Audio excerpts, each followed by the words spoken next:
இங்க ரெண்டே பேருக்கு தான் போட்டின்னு ஒருத்தவர் ஆட்சியே பிடிச்சிட்டாரு. இப்போ ஒருத்தர் நாங்க யாருக்குமே போட்டி இல்லைன்னு சொல்லி ஒரு புது இயக்கத்தை ஸ்டார்ட் பண்ணியிருக்காரு.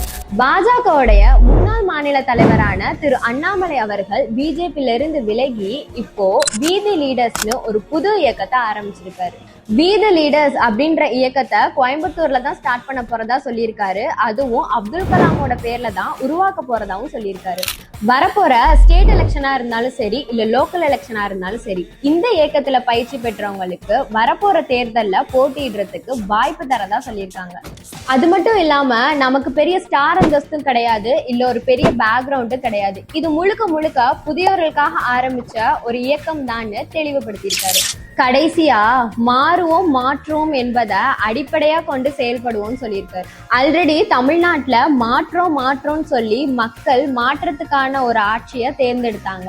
இனி அண்ணாமலை அவர்கள் ஆரம்பிச்ச இந்த இயக்கத்தை மக்கள் ஆதரிப்பாங்களா அப்படின்னு பொறுத்திருந்து பார்ப்போம்.